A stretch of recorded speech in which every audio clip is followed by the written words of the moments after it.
ඔහු අනාවැකි කීවේය. ලෝකය බලා සිටිය.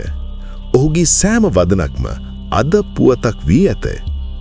අතීතය අනාගතය සම්බන්ධ කරන අද්භූත බලය. හෝමාගම වික්‍රමාරච්චි වෙද මහතාගේ 100% නිවැරදි අනාවැකි දැම්ම බලන්ද.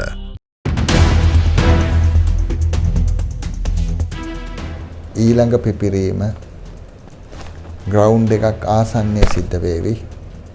ඊළඟ පිපිරීම පිට්ටනියක් ආසන්නයේදී සිද්ධ වේවි. ගොඩක් වෙලාවට මේක රතගාලක සිද්ධ වෙන පිපිරීමක් වේවි. රතගාලක සිද්ධ වෙන පිපිරීමක් බවට ගොඩක් වෙලාවට මේක සිද්ධ වේවි. හතරවෙනි තරඟයෙන් පස්සේ නැවත වරක් කතිකාවතක් එන්න පුළුවන් තරඟ නවත්තන්න ඕනේ කියලා. හැබැයි ඒක ලංකාවට තරම්ම හොඳ දෙයක් වෙන එකක් නෑ. පාකිස්තානයේ මරාගෙන මරණ ප්‍රහාරයක් ඉදිරි දවස්වල අපිට දැක ගන්න ලැබෙවි. පාකිස්තානයේ වගේම ඉන්දියාවෙත් මරාගෙන මරණ ප්‍රහාර දීම් දෙකක් ඉන්දියාවේ සහ පාකිස්තානයේ අපිට අහන්න ලැබෙවි.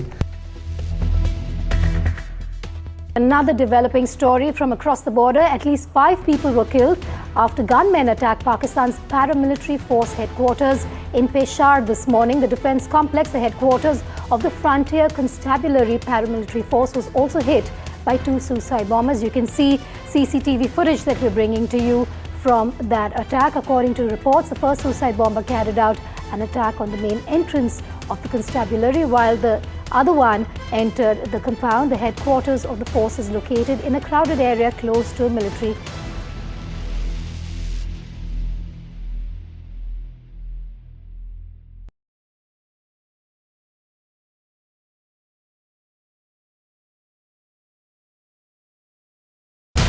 කේන්දරේ බැලුවාද?